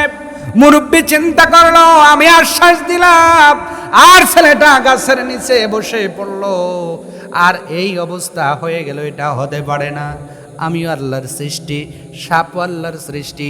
এই কথা বলে সাপকে খপ করে ধরছে, বলছে খবরদার, যেমনে সবল দিছিস তেমনি বিষ তোলা লাগবে, না হাইলে তরবারি দেখো জীবন বাঁচবো না। সাপ কার কথা শোনে? কথা কন। আল্লাহর কথাও শোনে, আল্লাহওয়ালার কথাও শোনে। সুবহানাল্লাহ কন। আল্লাহর কথাও শোনে, আল্লাহওয়ালার কথাও শোনে। কারণ এই পাওয়ার দিয়েছেন কে? আল্লাহ নিজেই তাদের পাওয়ার দেয়। সুবহানাল্লাহ। সম্মানিত ভাইয়েরা, যেই বলছে সাপটা আবার বিষ তুলে নিয়েছে, কিন্তু বিষ তুললে কি হবে? মুরব্বী এইবার তরবারি দিয়ে সাপটা দু টুকরো কইরা দিয়া এক টুকরো ওখানেই রাখছে, আর এক টুকরো লোকমান হাকিমের ছেলের জোলার মধ্যে দিয়ে দিছে। কার মধ্যে? কিছুক্ষণ পরে ঘুম ভেঙে দেখে সামনে বিষধর সাপের টুকরা। উনি আটকে উঠেছেন। মুরব্বী বলছেন, আটকে ওটা লাগবে না, যা হবার তা হইছে, এখন আর ভয় পেলাম। বাবা কই যাবা? আব্বার বন্ধুর কাছে কিছু টাকা পাবো, টাকা আনতে যাচ্ছি। তবে চাচা আপনি যদি একটু আমার সঙ্গী হইতেন আমার বড় উপকার হইতো। আব্বা বলছে, আপনি আমার সাথে কি যাবেন? বলেন, মুরব্বী মানুষ, তাও 1-2 কিলোমিটার না, দিনের পর দিন হাঁটা লাগবে। এখনকার মানুষ হইলে কি রাজি হইতো? মুরব্বী আর কোনো কথা কয় নাই। বাপরে, যদি উপকার হয়, তুমি যদি আমার সাথে নিতে চাও, আমার কোনো সমস্যা নাই, চলো। সুবহানাল্লাহ বলবেন। ওনার সাথে সঙ্গ দিয়ে চলে গেলেন। হাঁটতে হাঁটতে হাঁটতে দিন যায়, রাত যায়। একদিন পরে, এক রাত পরে ওনারা মরুভূমি পার দিয়ে একটি জঙ্গলের মধ্যে দেখে বাবার ওসিয়ত অনুযায়ী জীর্ণ শীর্ণ কিছু ঘর, একটি ছোট্ট গ্রামের মতো। ওখানে গিয়ে পরিচয় দিয়েছেন, আমি লোকমান হাকিমের ছোট ছেলে। মুহূর্তের ভিতরে লোকগুলো গুছায় গেল। গুছিয়ে বলতে, আব্বারে তুমি লোকমান হাকিমের ছেলে, মনে এখন কোলে নিলে ভালো হয়। সুবহানাল্লাহ। খাবার দাবার নিয়ে আসলেন, আরামায়েশের ব্যবস্থা করলেন, বসার ব্যবস্থা করলেন, অজু ইস্তেঞ্জার ব্যবস্থা করলেন। এক কথায় আদর আপ্যায়নের কোনো অভাব। এই আদর আপ্যায়ন করতেছে গ্রামের মানুষগুলো লোকমান হাকিমে ছোট্ট ছেলেকে দেখার জন্য হাজির। এর মধ্যে একটি মেয়ের প্রতি তার নজর পড়ল। এমন একটা সুন্দরী মেয়ে, যেই মেয়ের চেহারার দিকে তাকাইলে মটক ফেলা যায়। কি চেহারা, কি সুন্দরতা আল্লাহ পাক দিয়েছেন। বাবা বলছে, বাবা চোখ পড়লে ঠিক আছে, কিন্তু লোভ করা যাবে। এলাকার মানুষগুলো বলল, বাবা যতদিন খুশি এখানে থাকতে পারো, যতদিন খুশি থাকতে পারো তুমি লোকমান হাকিমের ছেলে, আমাদের কোনো অসুবিধা নাই। কিন্তু বাবারে, আমাদের মাঝে একটা সুন্দর সুরুচি কন্যা আছে, তুমি যদি চাও কন্যাটার সঙ্গে তোমার বিয়ের ব্যবস্থা করে দিতে চাই, কারণ তোমার চেহারাও সুন্দর, সে মেয়েটাও বড় সুন্দরী, সুবহানাল্লাহ।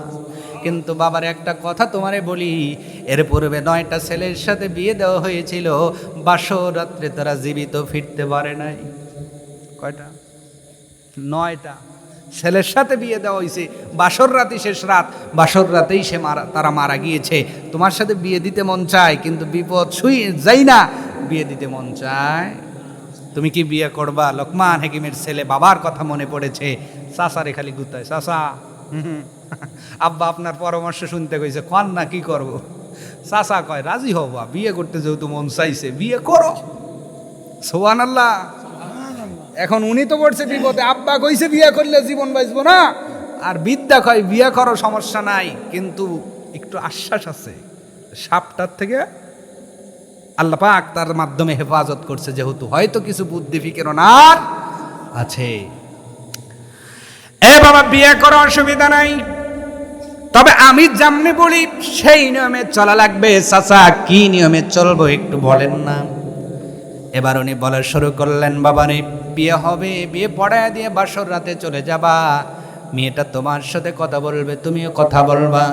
এক পর্যায়ে যখন তোমাদের সেই কাঙ্ক্ষিত মুহূর্ত এসে যাবে, সে তোমাকে প্রেম নিবেদন করবে, কাছে চাইবে, কিন্তু খবরদার কাছে যাওয়া যাবে না, তার পূর্বেই যে কোনো সুতা দিয়ে বের হওয়া লাগবে, আওয়াজ তুলে বলা যাবে না কি সুবহানাল্লাহ। আমার সাথে দেখা না কইরা যাওয়া যাবো না কাজে, তবে বের হবা যখন একটা পাত্র অথবা লোটা ঘটি নিয়ে আইসো, আমি পরবর্তী কিছু নিয়ম শিখাইয়া দেব, সুবহানাল্লাহ। তার মানে বোঝা যায় চাচাও যেমন তেমন চাচা না। সম্মানিত হাজিরিন, বাসর রাত চলে আসলো, বিয়া কমপ্লিট, কথা হচ্ছে, কথা বিনিময়ের এক পর্যায়ে, প্রেম নিবেদনের এক পর্যায়ে যখন তার কাছে আহ্বান করে মেয়েটা, লোকমান হাকিমের ছোট ছেলেটা ডাক দিয়ে বলছেন, আমার স্ত্রী তুমি শোনো, তুমি যেহেতু আহ্বান করছো, আমি একটু ইস্তেঞ্জায় যাবো, ইস্তেঞ্জা সেরে আসি। এই কথা বলে লোটা একটা বদনা একটা হাতে নিয়ে বের হলেন। হওয়ার পরে দেখে চাচা পাশেই বসে আছে। কয় চাচা গম কি ধরে না? কয় বাইসতে বিপদে রেখে কি চাচার গম ধরে? এই না, গম ধরে না, কি সমস্যা কি? কয় চাচা এই কাম তো হইছে, আপনি যেমনে বলছেন তেমনি, আমি আসছি, আমি কি করবো? কয় তোমার ইস্তেঞ্জা তুমি সারো, আমার কাম আমি সারি। এই কথা বলে উনি যখন ফিরে আসলেন, আব্বা যা দিছি বদনার মধ্যে দিছি, তুমি যাইবা, মেয়েটারে বলবা তোমার সব চাহিদা পূরণ হবে, কিন্তু এই বদনার মধ্যে, ঘটির মধ্যে আগে একটু পেশাব করো, এরপরে কথা বলো। পেশাব হবে, এরপরে তুমি এটা ঢেকে দিবা, এরপরে তার কাছে যাইবা, কোনো সমস্যা। কিন্তু বিয়ে দিয়ে এই এলাকার যে ডোম আছে, ওরা রেডি হইতেছে যে সকাল হইলেই তো লাশ তোলা লাগবে, কারণ এই মেয়ের সাথে 9টা ছেলের বিয়ে হয়েছে, একটাও বাঁচে, এটাও বাঁচবে না। অতএব সকাল হইলে লাশ নেওয়া লাগবে, ডোমগুলো রেডি হইতেছে। সকালবেলা লাশ আনতে যায়, যেই ডাক দিছে, লোকমান হাকিমের ছেলেটা ওইটা সালাম দিয়ে দাঁড়াইছে। কন তো, যদি লাশ আনতে যায় দেখে লাশ উইটে সালাম দিছে, এলাকায় কি লোক আছে? কথা কয় না, লোক আছে? দৌড় দিয়ে চলে গেছে। কি হয়েছে? কয় দেন গা লাশ উইটে কথা কইতেছে। হাসার খোরাকি দেয় নাই। সম্মানিত ভাইয়েরা, খুব ভালো করে বোঝেন, যেমন বাবা তেমন ছেলে, কি সুন্দর ওসিয়ত করেছেন তাদের প্রতি, তারা কি জীবন গড়লেন। আল্লাহ পাক নিজ কুদরতে তাদের বিপদ থেকে হেফাজত করেছেন, শুধুমাত্র সালাতুল হাজতের কারণে। আওয়াজ তুলে বলা যাবে কি সুবহানাল্লাহ। সালাতুল হাজত, 5 ওয়াক্ত নামাজই নাই, আবার সালাতুল হাজত আছে নাকি? কথা কয় না। মা বোনরা যারা বাড়িতে আছে 5 ওয়াক্ত নামাজ পড়ে, তো 5 ওয়াক্ত পড়ে না, সালাতুল হাজতের ওয়াজ করে কি করবো? কর। এবার ডমদের বলা হলো, ব্যাপার কি? আপনারা যা দেখেন, যা হলো দেখে, সুস্থ মানুষ বসে আছে, বাবারে 9টা ছেলে বিয়ে দিয়েছি, একটা ছেলেও বাঁচলো না, তুমি দিব্যি বসে আছো, ব্যাপারে কি? গায়ে কাহিনী কি? লোকমান হাকিমের সন্তান ডাক দিয়ে বলছে, কাহিনী আমার কাছে শুনে লাভ নাই, যা জানে ওই চাচা জানে। কে জানে? চাচা বৈশে জুমাইতেছে, এলাকার মানুষগুলো কয় চাচা খবর কি? কয় আমার কাছে খবর নিয়ে লাভ নাই, যেই খবর যদি জানতে চান লোটা উদ্ল করেন। কি উদ্ল করেন? লোটা দেখেন। যা লোটার ডাকনার দিকে দেখে কি ছোট্ট বিষধর সাপের বাচ্চা ওই বদনার মধ্যে গুড়গুড় করতেছে। এবার চাচা বলছে, ওই যে সাপের টুকরা আমি বদনার মধ্যে দিয়েছি, যখন পেশাবের জন্য বসেছে ভিতর থেকে সাপের বাচ্চা কয় তুই বড় না আমি বড়? আমি বড়। এই কয় বের হইছে, মারামারি করতেছে। আজকে এই সাপের মতো জাত আমাদের মধ্যে আছে না নাই? কথা কয় না? বাজারের মধ্যে যায় আমি বড়, কয় আমি বড়, কথা কয় না। এরকম চরিত্রের মানুষ চরবাট বাড়ায় নাই। এটা রাউতান না? দাওয়াত তো আমার চরবাট বেড়ে বলেই দিছে তো। যাই হোক, রাউতান চরবাট বেড়া আপনাদের এলাকার মানুষ আছে তো না? এরকম মানুষ নাই? এ কয় আমি বড়, কয় আমি বড়, এ কয় আমি ভালো, কয় আমি ভালো, এ কয় আমি সেরা, কয় আমি সেরা। এই চরিত্র আশরাফুল মাখলুকাতের নয়, এই চরিত্র হলো সাপের চরিত্র। ঠিক কিনা? আপনি যে কত ভালো এটা কে জানে? তার কাছে বলেন, আল্লাহ আমি কি আপনার কাছে ভালো? আল্লাহ আমি কি আপনার বান্দা? আল্লাহ আমি কি আপনার খালেস বান্দা হতে পেরেছি কিনা তার কাছে বলেন। মানুষের কাছে নিজের জাহির কইরেন না, আল্লাহ নারাজ হয়। ঠিক কিনা? সম্মানিত হাজিরিন, সাপের কাহিনী উজ্জ্বলে গেল। মেয়ে নিয়ে কিছুদিন যখন বউ নিয়ে সংসার করলেন, কিছু দূর যাওয়ার পরে, কিছুদিন যাওয়ার পরে লোকমান হাকিমের ছেলেটা ডাক দিয়ে বলছেন, এলাকার মানুষ বড় আদর পাইলাম, সম্মান পাইলাম, উপরন্ত একটা সুন্দরী বউ পাইলাম, কিন্তু এখানে বিয়ে করার জন্য আসি নাই। আমার যেই মূল টার্গেট 3000 স্বর্ণ মুদ্রা দেওয়ার জন্য এসেছি, একটু বিদায় দেন। বউটারে রেখে চাচাকে সঙ্গে নিয়ে আবার রওনা করলেন। আপনার জঙ্গল পার করে একটা ছোট্ট নদী পার হয়ে কিছু দূর যাওয়ার পরে দেখলো সাগরের বীজের উপর 2 তলা একটা বাড়ি দেখা যায়। বাড়ির মধ্যে গেটের মধ্যে নক করলেন, কে এসেছ? ভিতর থেকে যখন ডাক দেয়, বাইরে থেকে লোকমান হাকিমের ছেলেটা ডাক দিয়ে বলছেন, আমি দূর থেকে এসেছি, আমার বাবার নাম লোকমান হাকিম, আমি তার ছোট্ট সন্তান এসেছি। আমার আব্বা যে 3000 স্বর্ণ মুদ্রা আপনার কাছ থেকে পাওনা হিসেবে পায়, এই টাকাটা আপনি আমাকে যদি দেন, এইটা মূলধন খাটাইয়া আমি একটু ব্যবসাটা দাঁড় করাতে চাই। আমার ভাইয়েরা বন্ধু ডেকে বলছেন, ও ভাতিজা শোনো, তোমার বাবা যে 3000 স্বর্ণ মুদ্রা পাবে এইটা কোনো মিথ্যে কথা নয়। অবশ্যই তোমার বাবা পাওনাদার, আমি হলো দেনাদার। আর আমি দিব না এটা বলি না, তবে দূর থেকে এসেছে একটু আদর আপ্যায়ন করি। আজকের রাতটা থাকো, আগামীকাল সকালে টাকা নিয়ে যাও। কিন্তু আব্বা বলে দিছে, রাত থাকলে জীবন বাঁচানো দায়, রাত থাকলে জীবন বাঁচানো দায়, থাকা যাবে না। কিন্তু আবার চাচার কথা মনে পড়ছে, চাচা কি বলে এইটা আগে শোনা লাগবে। লোকমান হাকিমের ছেলে ডাক দিয়ে বলছেন, ও চাচা, যতই দেখি ততই মুগ্ধ হয়ে যাচ্ছি। সাপ ধ্বংসন করলো, সেখান থেকে আল্লাহ আপনার মাধ্যমে বাঁচাইলো। বিষধর বিবির সঙ্গে বিয়ে হলো, আপনার মারফতে আল্লাহ বাঁচাইয়া দিল। এবার আপনি বলেন রাত থাকা যাবে কি যাবে না? এইবার চাচা ডাক দিয়ে বলে, তোমার বাবা যাই বলুক, আমার মনে চায় থাকা যাবে, কোনো অসুবিধা না। কয় আব্বা কইছে থাকলে তো জান বাঁচবো না। কয় তোমার আব্বা তো কইছিল বিয়ে করলেও জান বাঁচবো না। ভরসা আছে না নাই? এই ব্যক্তির পরিচয় জানার দরকার আছে না নাই? ই আবার কেমন চাচা, সুবহানাল্লাহ। কিন্তু ঘড়িতে বাজে 12টা 8। কয়টা কয়টা বাজে? আজকে কি কয় তারিখ বলেন? 12 তারিখ। দাওয়াত দিচ্ছেন কয় তারিখ? 11 তারিখ শেষ। অলরেডি 8 মিনিট এক্সট্রা টাইম দিছি। কষ্ট হইতেছে? আর কিছু বলবো? শেষ করব? শেষ করব? তাহলে বলেন লিল্লাহে তাকবীর, লিল্লাহে তাকবীর। সম্মানিত হাজিরিন, খুব লক্ষ্য করবেন, অল্প সময়ের মধ্যে ফিনিশিং আসবো। এবার চাচা ডাক দিয়ে বলছে, ভাতিজারে কোনো অসুবিধা নাই, আল্লাহর উপর ভরসা করে রাত থাকবো। কারণ বাঁচানোর মালিকও যিনি, মারার মালিকও তিনি। উনি আদেশ করলে মরতে হবে, আর আল্লাহর আদেশ ছাড়া কেউ তোমাকে মারতে পারবে। জীবনের মালিক, মরণের মালিক। قل إن صلاتي ونسكي ومحياي ومماتي لله رب العالمين।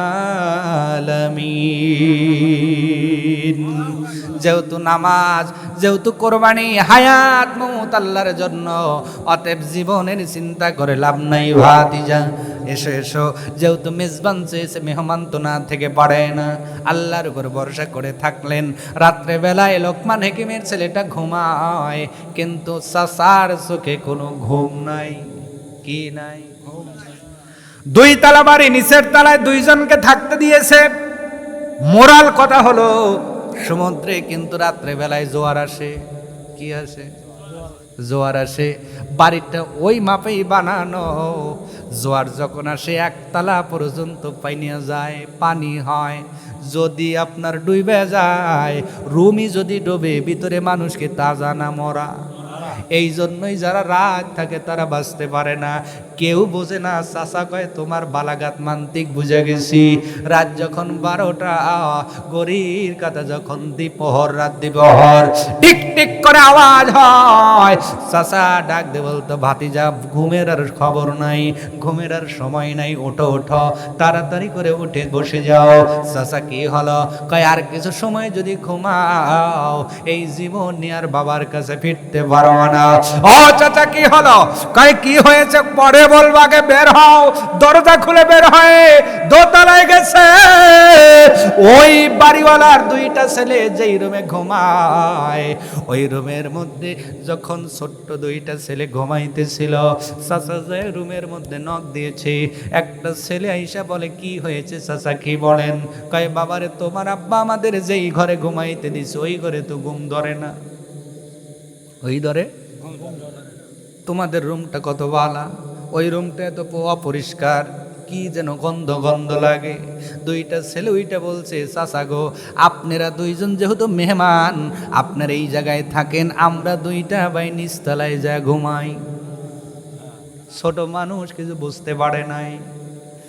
দুই ভাই দরজা দিয়ে ঘুমায়া গেছে।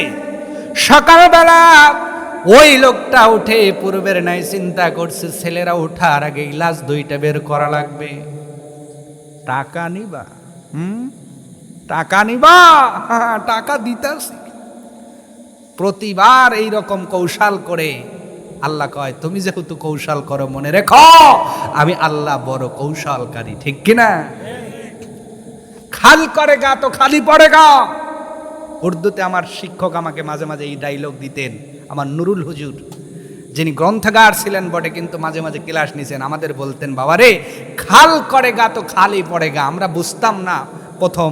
উনি বলতেন, আব্বা এইটার অর্থ হলো, তুমি যদি কারোর জন্য খাল করো, ওই খাইলে একদিন তোমাকেই পড়তে হবে। প্রতি বছর খাল করে করে লোকদের খালের মধ্যে ফেলে। আজকে যখন দুইজনের লাশ বের করতে যায়, বড় আশা নিয়ে বের করতে গেছে, কিন্তু পা ধরে যখন পায়ে আপনার শরীর থেকে যখন আপনার কাপড়টা তুলছে, দেখে লোকমান হাকিমের ছেলে আর চাচা নয়, নিজের আপন দুইটা সন্তান পানিতে ডুবে মরে পড়ে আছে। কান্না জুড়ে দিয়েছেন। দুইজনের ঘুমা ভেঙে গিয়েছে। চাচা ডাক দে বলে, কান্না পড়ে হবে, টাকা আগে দাও। টাকা? তোমার শর্ত মানছি, তুমি বলছো সকালবেলা টাকা দিবা, আমাদের অত সময় নাই বাবা, তোমার শর্ত মানছি, থাকছি, সকাল হইছে, টাকা দাও, বাড়ির যাই। আর কি কোনো কথা আছে? টাকা দিয়ে দিছে। টাকা নিয়া এইবার ছেলেটার মনের মধ্যে একটা প্রশ্ন জাগছে, এত সময়ও জাগে নাই। আচ্ছা, এই কোন চাচা যে আপন রক্তের সম্পর্ক থাকলেও এত সাথে থাকবে না হয়তো, কিন্তু এই চাচা কোন চাচা, যেই চাচা প্রথম থেকে শুরু করে এখন পর্যন্ত আমার সাথে ছায়ার মতো লটকে আছে। চাচা গো, আপনার পরিচয়টা কি একটু বলা যায়? তাই আমার পরিচয় সবচেয়ে ভালো জানে তোমার আব্বা। সুবহানাল্লাহ, আস্তে কর। আমার পরিচয় তোমার আব্বা ভালো জানে। তোমার আব্বার কাছে জেনে নিও, কিন্তু ছেলেটা নাছর বান্দা, চাচা গো চাইলে টাকা নিয়ে যান, আমি ব্যবসা করব না, কিন্তু আমার কলিজার মধ্যে এখন আপনার পরিচয় জানার বড় ইচ্ছা। আপনার নামটা কি? আপনার বাড়ি কোথায়? কি এমন চাচা আপনি এই যে শত শত মাইল আমার সঙ্গে পায়ে হেঁটে সফর করলেন? নিজের ভাই নিজের ভাইয়ের জন্য এতটা করবে না, বাবার জন্য হয়তো সন্তান করবে না, সন্তানের জন্য অনেক বাবাও বুঝে এত ত্যাগ করবে না। চাচা আপনার পরিচয়? আব্বা জানে, ভালো কথা, আমি একটু জানতে চাই, বিনিময়ে যদি টাকা আনেন টাকা দিতে কোনো অসুবিধা নাই। চাচা ডাক দিয়ে বলছে, বাবা রে, আমি এমন একজন লোক যার টাকার প্রয়োজন হয় না, খাবারের প্রয়োজন হয় না, কারণ আমি এই দুনিয়ার কোনো সাধারণ লোক নই। রব্বুল আলামিন তোমার সাহায্য করবার জন্য আসমান থেকে পাঠায় দিয়েছে, আমি একজন রহমতের ফেরেশতা। আলা ইন্না নাসরাল্লাহি কারীব।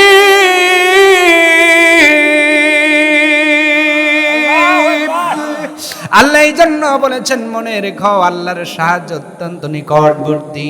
ও বাবা, কেমন করে আসলাম সেইটা শুনবা না? বলে, আর শুনবো। চাচা কোন কারণে আপনি সাহায্যের জন্য চলে আসলেন? এইবার লোকটা ডাক দিয়ে বলছে, বাবা রে, ওই যে মরুভূমির মধ্যে 2 রাকাত সালাতুল হাজত নামাজ আদায় করেছিলা, আমার আল্লাহর কাছে নামাজটা বড় পছন্দ হয়েছিল। তোমার মোনাজাত কবুল করে শুধু মরুভূমির মধ্যে আল্লাহ উদ্যান দেয় নাই, তোমারে জান্নাতি পানি শুধু পান করাই নাই, তোমার পথ দেখানোর জন্য, তোমার বিপদ থেকে আসান পাবার জন্য আল্লাহ পাক রহমতের ফেরেশতা চাচা সাজাইয়া গাছের নিচে বসায়া দিছে। আওয়াজ তুলে বলা যায় কি সুবহানাল্লাহ? লা ইলাহা লা ইলাহা ইল্লাল্লাহ সুবহানাল্লাহ ওয়ালহামদুলিল্লাহ লা ইলাহা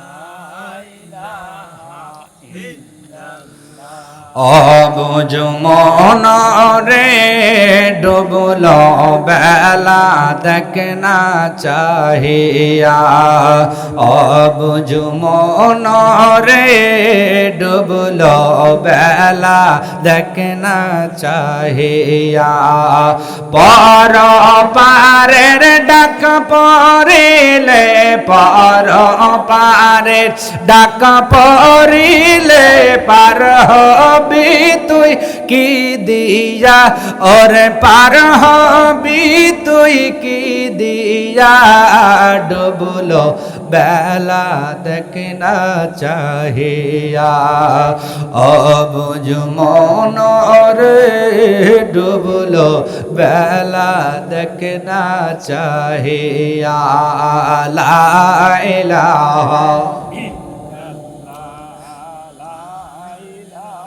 গভীর রাত, একটু আওয়াজ তুলে মোহাব্বতে লা ইলাহা, মোহাব্বতে লা ইলাহা। সাদের জীবন হেলায় হেলায় পার হইতে চলিল, নামাজ রোজা জিকির ফিকির কিছুই নাহি হইল, রং তামাশায় দিন কাটাইলা, রং তামাশায় দিন কাটাইলা, আল্লাহর তালাশ করলা না তোমরা, আল্লাহর তালাশ করলা না, ডুবলো বেলা দেখনা চাহিয়া, অবুঝ মন রে ডুবলো বেলা দেখনা চাহিয়া, লা ইলাহা